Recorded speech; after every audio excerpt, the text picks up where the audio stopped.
Bonjour à tous et bienvenue au 15e colloque du GDR SOC 2. C'est avec un immense plaisir que j'ouvre ce colloque. Comme vous le savez tous, nous avons dû renoncer à l'édition de l'année dernière en raison du contexte sanitaire. Donc, c'est avec beaucoup de remerciements. Merci infiniment à l'équipe d'organisation locale à Rennes d'avoir accepté de continuer l'aventure. Ce n'était pas évident du tout de réorganiser un colloque et surtout dans un contexte si particulier pour une organisation hybride. Donc, merci beaucoup à Maxime, à Daniel et à Michael d'avoir organisé ce colloque. Alors, le GDR SOC 2, pour ceux qui ne le connaissent pas, SOC 2 signifie système on chip, système embarqué et objet connecté, que nous avons structuré en 7 axes de recherche, 3 axes thématiques, des piliers, qui concernent le calcul embarqué haute performance, les frontières et les interfaces cyberphysiques, et la sécurité et l'intégrité des systèmes. Et puis, en axe transverse, nous avons les objets connectés, les technologies du futur et les méthodologies et outils de conception de systèmes et de systèmes, ou, pour faire court, les méthodologies.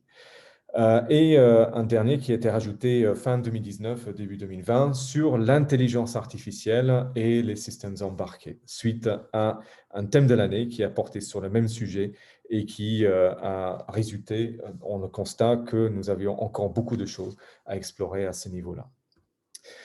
En chiffres, le GDR représente environ 67 laboratoires avec plus de 800 inscrits au GDR. Les chiffres ne sont pas exacts puisque là, on se base sur les inscrits sur le site web.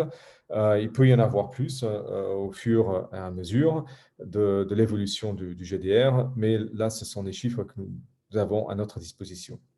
L'une des particularités du GDR, c'est que nous sommes un GDR qui est très fortement interdisciplinaire. Les disciplines se formalisent en France par les sections CNU du ministère de l'Éducation nationale et des instituts et les sections au niveau CNRS. Le spectre du GDR va de l'informatique, 27e section de CNU, à l'automatique et le traitement de signal, 61e section, et puis électronique, optronique, système et électrotechnique en 63e section. Et puis les instituts et les sections CNRS concernent en gros l'informatique embarquée et les architectures, côté INS2I et section 7, et puis électronique et système et technologie en IN6 et section 8. Une autre particularité du GDR est que nous avons beaucoup d'enseignants-chercheurs avec des avantages concernant l'accès à des établissements d'enseignement supérieur et donc à tout le vivier d'étudiants que cela comporte et accès également aux actions de formation. Et puis tout en bas, nous avons les contributions de chaque laboratoire par rapport aux permanents qui contribuent ou sont membres du GDR. Bon, l'image, ça date un petit peu, donc ne cherchez pas forcément vos laboratoires précis. Ça doit être effectivement mis à jour. Alors, on a l'habitude, lors de la session d'ouverture du colloque du GDR, à faire le bilan de l'année écoulée. Cette fois-ci, ce sera le bilan des 2 années qui ont écoulé. En 2019, notre dernière année pré-Covid, c'était une année faste pour l'animation. Nous avons pu organiser 16 journées thématiques, alors qu'habituellement, on tourne autour de 14 par an. On a soutenu une école thématique, Compa, en 2019. Et puis, bien sûr, il y a eu le colloque national, le dernier en date, à Montpellier, en juin 2019. Et il y a des images que nous voyons ici. Et c'était une année pré-Covid où les masques n'étaient pas encore du tout à l'horizon. En termes d'animation, les actions qui ont eu lieu avant le colloque portaient sur plusieurs sujets comme le hardware open source, les architectures matérielles et les réseaux pour les objets communicants, les architectures pour le machine learning, les interconnexions sur puces, le prototypage virtuel des systèmes, la sécurité fiabilité de test pour l'IA et les outils, technologies et composants pour l'IA. Ces deux dernières journées thématiques étaient menées dans le cadre du thème de l'année 2019, qui était l'intelligence artificielle et les systèmes embarqués. Et donc, ça a eu lieu de déboucher sur la pérennisation de cet axe et c'est devenu l'axe 7 du GDR, IA et systèmes embarqués. Dans la deuxième partie de l'année, en 2019, il y a eu d'autres actions sur ce que font les NVM, les mémoires non volatiles, lorsqu'on monte dans le modèle de programmation, les territoires intelligents et quels sont les dispositifs qu'on peut utiliser en allant du Smart Flat à la Smart City. Le RISC-V, les systèmes embarqués, un sujet qui prend de plus en plus d'importance aujourd'hui. Et puis, des journées sur l'instrumentation des mesures, les biodispositifs et modélisation, le calcul proche capteur, les choses qu'on peut mettre ensemble au niveau de neuromorphique et calcul quantique, optimisation pour les systèmes intégrés et la toute première action du thème de l'année 2020 qui porte sur les sustainable SOC ou les SOC soutenables, c'est-à-dire tout ce qui est consommation énergétique ou empreinte écologique des SOC et que ce qu'on peut faire au niveau SOC pour l'améliorer. En 2020, évidemment, une année qui a été fortement impactée par le contexte sanitaire. Tout de même, nous avons réussi à organiser 12 journées thématiques et je remercie au passage l'ensemble des animateurs et responsables d'Axe d'avoir maintenu l'activité et réussi à réaliser ces actions d'animation. Bien sûr, comme vous le savez, le colloque national a dû être reporté aujourd'hui. C'était une décision qui était difficile à prendre, mais qui n'était pas possible de faire autrement. Alors, vous voyez ici le bilan des actions d'animation en 2020, avec beaucoup d'événements qui étaient organisés en visioconférence, quelques événements qui étaient organisés en présentiel, mais bien évidemment, c'était extrêmement impacté par la situation. Il y a eu plusieurs animations autour du thème de l'année, Sustainable SOC, dont l'introduction à l'initiative Green IT de Airbus, les SOC soutenables, et puis sur les visions d'une société, Dell Technologies, sur la responsabilité sociétale des entreprises et le développement durable. Et sinon, il y a eu d'autres actions autour des objets connectés, autour de la sécurité, les injections de fautes, sur le CAO pour la conception de systèmes analogiques et signaux mixtes, sur les interfaces fonctionnalisées, matériaux biocompatibles et packaging, sur le couplage entre la machine learning et la sécurité, le side channel analysis, le calcul embarqué haute performance, et puis la prise en compte conjointe de la sûreté et sécurité dans les systèmes embarqués critiques, et enfin l'apprentissage et les systèmes embarqués. Cette année, encore assez impactée par la situation Covid, 4 journées thématiques ont été organisées sur les enjeux environnementaux, sur le in-memory computing, l'approche du dispositif jusqu'au modèle de programmation, sur les technologies émergentes dans les applications de sécurité et enfin, dernièrement, sur le calcul quantique. L'ensemble ont été organisés sur mode visioconférence et webinaire. Alors, habituellement, c'est un thème de l'année et le thème de l'année 2020 est devenu le thème des années 2020-2021. C'est sur Sustainable SOC, ou SOC soutenable, et qui était animé par un comité de 3 personnes. Et je remercie Nathalie, Abdoulaye et Andrea pour leurs actions tout au long de ces années. Ça a couvert l'empreinte écologique, voire sociétale, des technologies de communication et de l'information.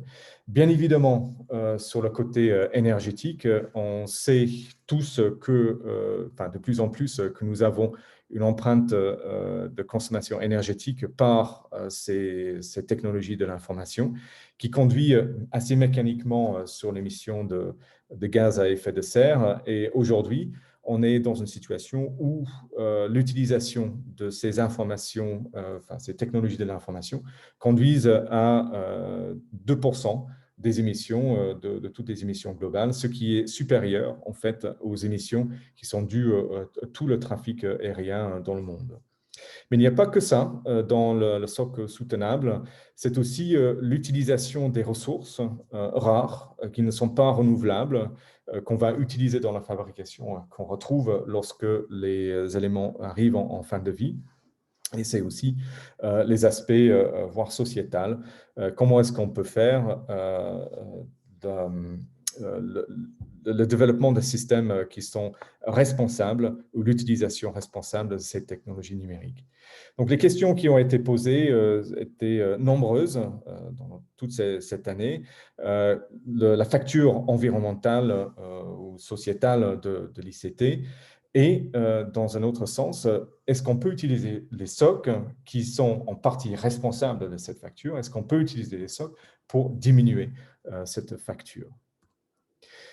Nous aurons le plaisir d'avoir une session qui porte sur ce thème, qui a lieu juste après cette session d'ouverture, avec deux orateurs qui vont nous parler du numérique responsable, d'une part, et puis un autre orateur qui va parler des data centers et l'utilisation des ressources. Alors, l'animation, c'est bien évidemment la grosse partie, la mission principale du GDR, mais le GDR a d'autres actions sur le plan stratégique dans le paysage national de recherche. Et tous les ans, on a des chantiers qui sont en cours où nous essayons d'agir pour pouvoir mener à bien la visibilité et la défense de la communauté SOC 2.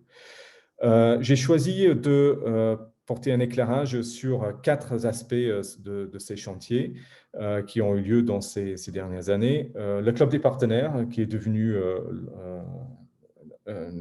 qui a été lancé officiellement. Un rapport de prospective, une commande du CNRS qui nous demande de nous projeter, disons, dans le futur pour voir quels sont les enjeux de recherche dans les années à venir. Sur l'intelligence artificielle et SOC 2, et puis enfin sur le comité stratégique de filière électronique qui a vu le jour en 2019. Alors, sur le club des partenaires, c'est porté par trois personnes, Dominique Dallet, Guy Gogna et Bertrand Granaudot, que je remercie également beaucoup pour leur action. Les objectifs de ce club des partenaires, c'est de permettre aux industriels de participer à des actions d'animation, de proposer des journées thématiques, mais aussi de participer dans les journées thématiques et aussi de soutenir le GDR SOC 2, que ce soit financier, sur le plan financier, ou que ce soit sur le plan de propositions d'actions à prendre. Les actions sur ces 2 dernières années, c'est le lancement officiel de ce club des partenaires qui est en gestation quand même depuis plusieurs années, qui a connu des hauts et des bas pour pouvoir le créer et dont un pas a été franchi avec la rédaction de la convention type par le CNRS il y a 2 ans. Donc maintenant, on est en position de lancer officiellement le site, ça a été fait. On est en passe également de signer avec un premier partenaire que nous espérons que cela se concrétisera dans les prochains jours. Nous avons lancé également le premier concours national RISC-V. C'était une initiative de Thales et en collaboration avec Thales, le CNFM et nous avons lancé ce concours. Je vais en parler juste après.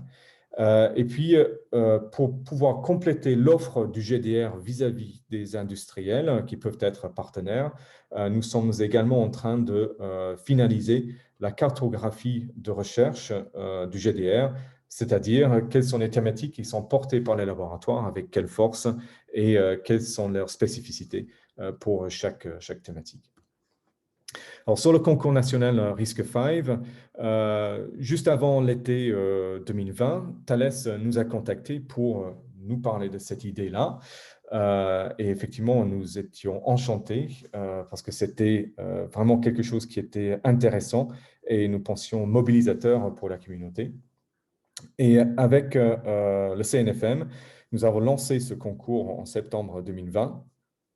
13 équipes issues des établissements d'enseignement supérieur, généralement en Master 2, mais parfois aussi en Master 1, se sont inscrites. Et puis, ça a amené à des soutenances de 5 équipes la semaine dernière.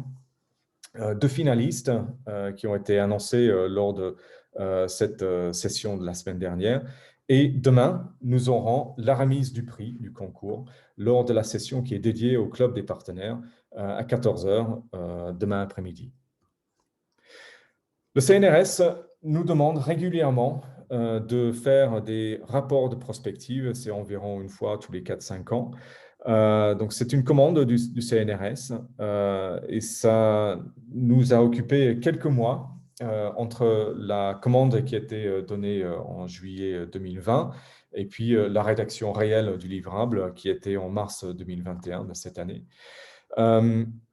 Ça a engendré tout un processus, effectivement, d'une première défrichissement du terrain, ensuite une animation des différents axes, une réflexion au sein des axes pour pouvoir dégager des pistes de recherche et des verrous qui sont en cours. Puis ensuite, une restitution au mois de novembre devant quelques experts externes, industriels, pour qu'ils puissent donner leur avis sur ce qu'on avait généré. Et puis ensuite, un résumé des principales conclusions et des recommandations dans un rapport d'une 60aine de pages. Alors, dans les conclusions et recommandations, bon, on retrouve les contextes à fort enjeu, la mise à l'échelle, la complexité, l'hétérogénéité, ça reste vrai depuis plusieurs années, mais on arrive à des échelles qui sont assez incroyables. Les applications de l'IoT jusqu'à Internet of Everything, le IoE, le matériel open source, qui est réellement quelque chose qui émerge aujourd'hui, bien sûr avec RISC-V, mais aussi avec les PDK ouvertes, Skywater, ou avec les OpenFPGA. La consommation énergétique, développement durable, bien sûr, ça c'est un enjeu qui va nous occuper encore plusieurs années, voire la prochaine décennie sera marquée par ça. La souveraineté européenne en microélectronique, secteur extrêmement stratégique et qui est sujet à plusieurs goulots d'étranglement au niveau mondial. Et puis sur l'intégrité, fiabilité, sécurité et privauté. Et puis, les atouts de la France et de l'Europe et des enjeux à forte valeur stratégique pour la communication, l'avènement du 6G et le terahertz, les nouvelles mémoires et les technologies, usages et paradigmes. Et puis, on ne peut pas avoir un rapport de prospective sans parler de l'IA embarquée et puis le calcul quantique. Et puis, en dernière partie du rapport, a lieu des recommandations structurelles où on donne des recommandations, les instruments que nous pensons intéressants à privilégier pour dynamiser la recherche en France. Bien sûr, l'articulation entre la formation, recherche, industrie, ce triptyque qui permet d'arriver à un cercle vertueux. La pluridisciplinarité qui est une marque de fabrique du GDR et qui est nécessaire à notre sens pour que l'on puisse aller plus loin. Et puis le passage à l'échelle, passer entre la technologie et les composants d'un côté et les circuits et les architectures de l'autre, voire jusqu'au modèle de programmation. Ça, c'est aussi quelque chose qui est un point bloquant. Pour nous, il y a une réelle rupture entre la partie dispositif et architecture et qu'il faudrait corriger dans les années à venir. On nous a demandé également de nous positionner par rapport à l'IA. Bon, ça tombait bien puisqu'on avait mené toute une année sur ce thème en 2019. Et ça a débouché sur un séminaire donné devant le conseil scientifique de l'INS2I en septembre 2020. Et puis, INSIS avait également des mêmes questionnements, pas avec la même forme, et qui nous ont posé les questions du lien entre l'IA et la nanotechnologie. Et ça, on a soumis une réponse en janvier 2021. Et il y a également des questions qui émanent du ministère sur le lien entre l'IA embarquée et matérielle et les réseaux nationaux des centres technologiques Renatec. Donc ça, c'est une question dont on peut s'en emparer dans la suite des événements. Dernier élément sur l'implication du GDR dans le comité stratégique de filière électronique qui a vu le jour en 2019 et dont le but est de renforcer la capacité de la recherche et l'industrie française à agir dans ce domaine qui est si stratégique pour l'avenir. Dans ce comité stratégique de filière, le CSF, il y a deux volets auxquels le GDR a participé. Sébastien Piémont a participé au volet innovation et IA embarqué pour réfléchir sur comment est-ce qu'on peut accélérer le couplage entre l'électronique et le matériel et l'intelligence artificielle qui jusque-là a été considérée comme très informatique et très mathématique, mais il y a quand même de matériel qui est derrière et puis aussi sur l'électronique de puissance. Et tout ça, ça s'inscrit dans la rédaction du plan de relance et des actions qui vont avoir lieu dans dans les mois et les années qui viennent. Et puis, volet formation, en partant du constat que nos filières de formation sont en manque de candidats. Christiane Maneux a représenté la GDR SOC 2 pour ce volet et a contribué à ce chantier attractivité pour pouvoir attirer les jeunes dans les filières de formation en électronique. Donc, il y aura une journée thématique qui va être consacrée à ça, mais là, on a en image à droite, version préliminaire de la mascotte qui présente peut-être un visage un peu plus humain de ce que c'est l'électronique et qui peut effectivement attirer peut-être les jeunes vers ces filières. Donc voilà pour ma présentation. Donc je vous souhaite à tous un excellent colloque. Je suis vraiment content que ce colloque ait pu avoir lieu. Je suis content qu'on arrive, j'espère, à la fin des événements distanciels. Cette année encore, c'est une année qui est hybride. Moi-même, je vais être en distanciel et donc je vous souhaite à tous ceux qui ne peuvent pas être en présentiel à Rennes un excellent colloque à distance. Et puis à ceux qui sont réellement en présentiel à Rennes, je vous envie. J'aurais vraiment aimé être des vôtres pour plusieurs raisons, pouvoir retrouver la communauté, mais aussi assister à toutes les discussions et les débats autour des présentations scientifiques. Voilà, je vous envie. Je vous souhaite à tous un excellent colloque et à très bientôt. Bonjour. Bonjour. Bon, très bien. Bonjour à Bonjour tous. Yann. Avant de Bonjour à passer tous. la parole à Maxime, qui va nous expliquer un petit peu le déroulement du colloque, je voulais simplement apporter un complément au niveau des actions d'animation 2021. En effet, il y avait une journée thématique qui n'a pas figuré dans la présentation. Il s'agissait d'une action en avril, des outils pour la synthèse de haut niveau. Donc, je voulais juste rectifier ça. Désolé, responsable de l'axe méthodologie pour ça. Donc, sans attendre, peut-être on va passer la parole aux organisateurs du site local, Maxime, Daniel et Michael. Bonjour, oui, bonjour à tous. Bonjour Yann, bonjour Daniel. Bonjour. Michael, est-ce que tu peux nous activer le partage d'écran, s'il te plaît? Pour l'instant, je peux. Ah, parfait. Hop. Donc, on va commencer avec Daniel par vous présenter le programme de ce colloque et comment le suivre donc à la fois à distance et sur place. Donc, je laisse Daniel. Donc, j'avancerai les slides au fur et à mesure, hein, Daniel. Ouais, ok. Alors j'espère que vous m'entendez bien. Ok, donc quelques slides là effectivement pour vous présenter le programme. Comme vous le savez, la première journée est complètement à distance, hein, puisque c'est à partir de demain que les consignes gouvernementales changent et qu'on peut se réunir. Donc aujourd'hui, on va démarrer tout de suite par une session SOC soutenable. Donc comme l'a dit Yann, hein, c'est le thème de l'année. Alors je ne vais pas rebrosser à chaque fois les orateurs et puis les thèmes qui vont être abordés ou les présentations, puisque je pense que les animateurs au début de leur session présenteront les orateurs et puis présenteront aussi les différentes interventions. Donc, on aura deux interventions sur cette partie SOC soutenable. Donc, on a des créneaux de 1 heure. Hein. Habituellement, quand on est en présentiel, on fait des créneaux un peu plus longs. On fait plutôt des créneaux de 2 heures par axe. Là, effectivement, on est parti sur des créneaux de 1 heure seulement, puisque la distanciation ne facilite pas forcément des longues présentations. Donc, 2 orateurs pour la première session. Ensuite, on enchaînera sans pause à 10h30 sur du calcul embarqué haute performance. Et puis, donc, à nouveau pour 1 heure, organisé par Sébastien et Abdoulaye. Et puis, à nouveau sans pause. Donc, la matinée va être un petit peu longue. Donc, on poursuivra par frontières et interfaces cyberphysiques organisées par Patricia et Antoine.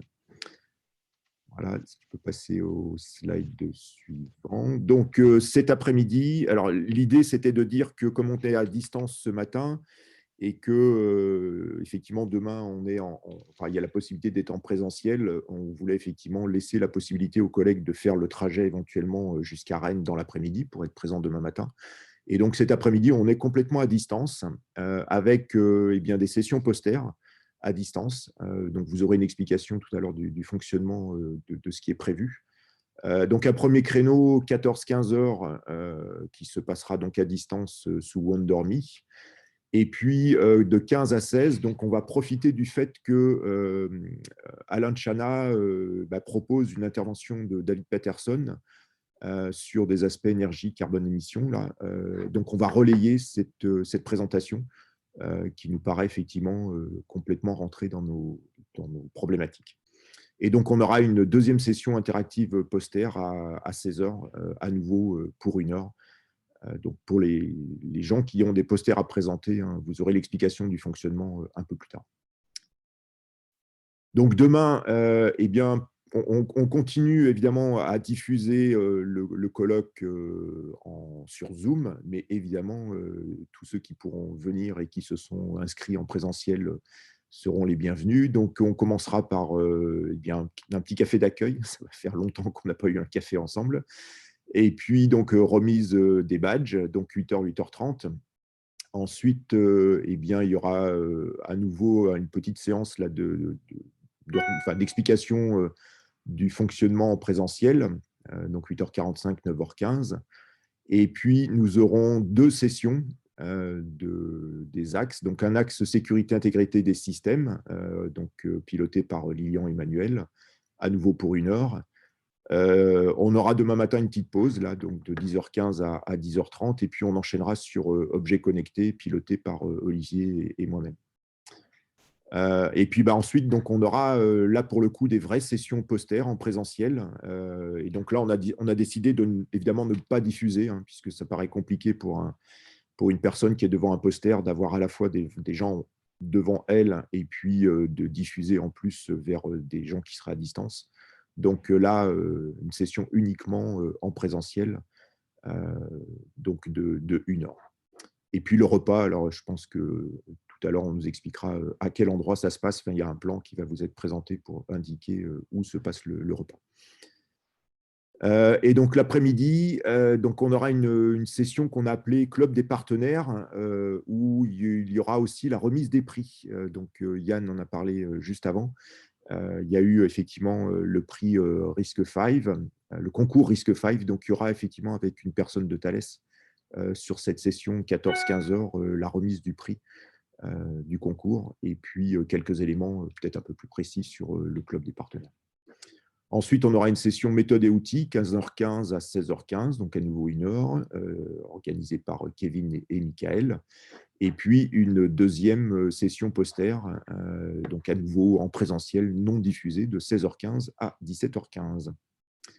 Et cela nous amènera avec un petit temps de transport quand même, pas très loin, mais donc, pour le repas de gala, donc, qui se déroulera au Café des Champs Libres, donc, place Charles de Gaulle à Rennes. Voilà, et donc demain, a priori, on devrait passer en couvre-feu à 23 heures, donc voilà, ça laisse un petit peu de temps pour le repas et probablement une petite bière dans la foulée. Donc le jeudi, donc on commencera à 9h15 par Technologie du futur, organisé par Sébastien, Jacques-Olivier et Jean-Michel. Et puis, on aura une petite pause pour passer ensuite à l'axe IA, apprentissage et système embarqué, qui est piloté par Gilles et Maxime. Enfin, on aura une dernière session poster, jeudi matin, donc 11h30, 12h30, et une petite session de clôture où je pense que là, Yann reprendra la parole. Et puis, on clôturera cette chose-là. Et ça se terminera par soit un repas à l'INSA, soit, je pense que là, Maxime va nous donner des éléments Ouais, aussi. il y aura moyen d'emporter le repas, du coup. Voilà. Voilà, je te laisse la main maintenant. Merci Daniel. Donc maintenant pour le fonctionnement général du colloque, toutes les sessions Keynote sont sur ce même lien Zoom, vous n'avez pas besoin de changer de lien d'une journée sur l'autre. Un point qui est important, c'est que vous pouvez poster des questions. Donc en bas de votre écran, vous avez questions et réponses, Q&A, et donc vous pouvez aussi voter pour des questions pour qu'elles montent en priorité aux différents orateurs. Et vous avez la possibilité d'envoyer des messages par le chat à la fois aux panélistes, donc juste aux personnes qui sont sur la scène, et aussi à tout le monde. Donc n'hésitez pas à envoyer des messages à tout le monde aussi pour passer des messages généraux. Donc voilà pour le Zoom. Et les sessions posters seront sur un outil particulier qui s'appelle WonderMe. Donc ça, je vous le montrerai après. Donc le Zoom sera en pause pendant que les sessions auront lieu sur WonderMe. Et donc pour les gens qui viennent sur place, donc on a 157 inscrits en tout. Merci beaucoup pour toutes ces inscriptions et 67 présents sur le site à Rennes demain. Donc pour la partie sur place, donc là vous avez un petit plan de l'INSA. Vous pouvez arriver du centre-ville par un bus C4 qui est il y en a beaucoup, toutes les quelques minutes. Et donc l'entrée sera dans le bâtiment 4 ici, donc juste à droite de l'entrée de l'INSA. Pour l'accueil et les différentes sessions. Donc on vous expliquera tout ça demain matin. Donc une fois que vous avez trouvé l'accueil et les sessions, on expliquera tout le détail des déjeuners, etc. Donc rendez-vous demain sur place à 8h30 pour ceux qui se déplacent. Donc pour les sessions posters, on a 47 posters présentés en tout. Donc ces 47 posters ont la possibilité d'être présentés tous sur les deux sessions de cet après-midi. Pour présenter, c'est bien de découper votre poster sur des slides. Alors ça peut être très vite fait, ça peut être des captures d'écran et puis on copie-colle les différentes captures pour se déplacer sur le poster en fait et afficher qu'une partie parce que sinon ça risque d'être un petit peu petit pour l'explication. Donc voilà ce qu'on vous conseille de faire plutôt que d'afficher le poster en plein écran sur le WonderMe. Et donc, on a 3 sessions posters en présentiel avec 29 posters qui seront présentés sur place, donc en amphidé, qui est dans le même bâtiment 4 de l'INSA. Donc merci à tous qui avaient envoyé vos résumés pour présenter ces posters. Ça fait une belle édition encore cette année, malgré les circonstances. Pour WonderMe, donc voilà un peu comment se présente l'interface. Elle est toute simple. On voit il y a des zones plus claires qui correspondent chacune à un poster. Le poster est représenté par le nom de son auteur principal, son premier auteur. Et donc on se déplace dans l'interface, on a un petit avatar qui se déplace. Et quand on se rapproche d'autres avatars, on va pouvoir partager le son et l'image. Et également voir les slides d'une personne qui partage ses slides. Donc c'est comme ça qu'on va pouvoir partager les posters. Donc on vous conseille d'installer Google Chrome parce que c'est avec ce navigateur-là qu'on n'a eu aucun problème. Et donc voilà, donc, on vous retrouve à 14h pour cette première session cet après-midi. Donc merci à tous les comités. Donc ce colloque est le résultat du travail de beaucoup de personnes. Donc l'équipe de direction, le comité d'animation, et puis un comité local qui est composé de 11 personnes. Et donc il y a des personnes de tous les grands labos bretons du domaine qui touchent le SOC 2. Et du coup, j'en profite un peu pour parler de ces 3 labos qui sont l'IRISA, l'IETR et le LabSTIC. Donc l'IETR, c'est l'Institut d'électronique et des technologies du numérique. Il est présent à Rennes et à Nantes.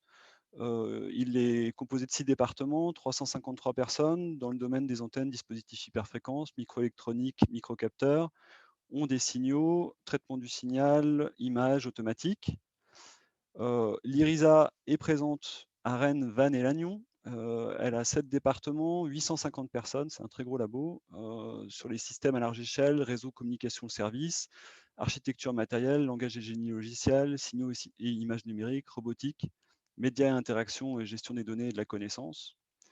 Et le laboratoire Labstick, qui est lui présent à Brest, Lorient, Quimper et Vannes, qui se compose de 9 pôles, 5 programmes transverses pour 560 personnes, sur micro-ondes, optoélectronique, matériaux, communication, architecture, circuit, connaissance, information, décision, avec donc des programmes transverses sur la cybersécurité, l'industrie du futur, l'IA, l'assistance à la personne et les drones.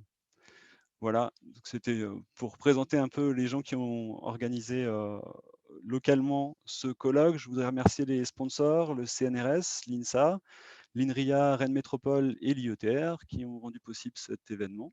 Et voilà, on va pouvoir passer aux sessions. Merci à tous. N'hésitez pas à poser des questions dès maintenant. Et sinon, Michael, on va pouvoir passer la parole, sauf si Daniel et Yann veulent encore intervenir avant de passer la parole aux premiers intervenants. C'est OK pour moi.